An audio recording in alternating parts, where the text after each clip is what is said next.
It feels now kind of like it did right when it first happened, because we're so ready to have a home. We need it. So it gets kind of frantic. You know, you go through these ebbs and flows, and sometimes it's okay, sometimes it's not. But just that's part of the process. The trauma of going through something like this and losing everything that you've owned. My wife and I spent a lot of time making our house just the way we wanted it. We had traveled a lot and acquired things all over the world. We had photographs, etc., just like everyone does.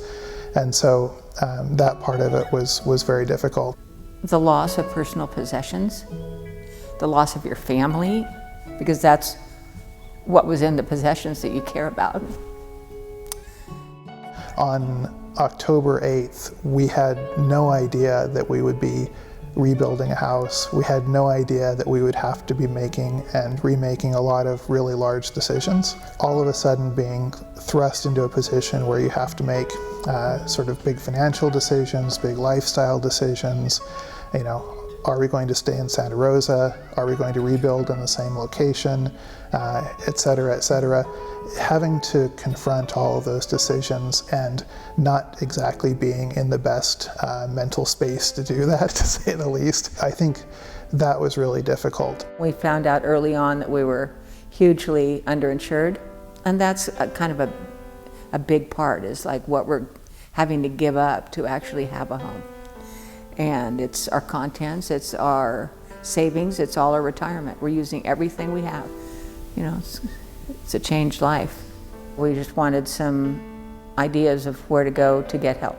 Initially, it was through the PG&E attorney who referred me to United Policyholders, who've been tremendously helpful. They're a wonderful organization, because I mean, you really need someone that knows something, because this is all new and very foreign and scary.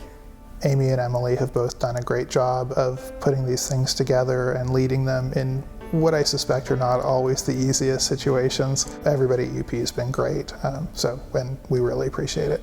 We used the one-on-one with the attorney. They helped me call FEMA, because we had an issue with FEMA, and then they referred me to Kendall Jarvis at Sonoma County Legal Aid, and the girl's a rock star. You know, I'm so glad she's on my team.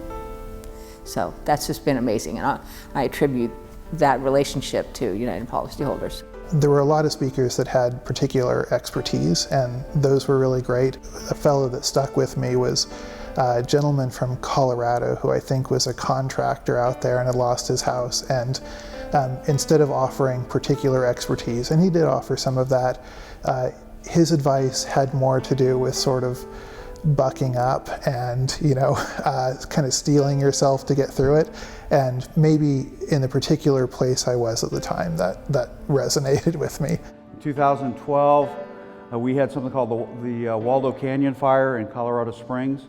Took down about 500 houses right in my neighborhood, and ours happened to be one of them. I remember in going through this process, about a year after the fire that affected us, there was another fire in Colorado Springs. So my wife and I led a series of these kinds of workshops. I'll never forget the first thing that I said, because I didn't really know what I was going to say, but I'll never forget it. And what I told the people then is, everything in life gives you an opportunity to demonstrate your character. It's empowering to have knowledge, and basically we had none about this kind of thing.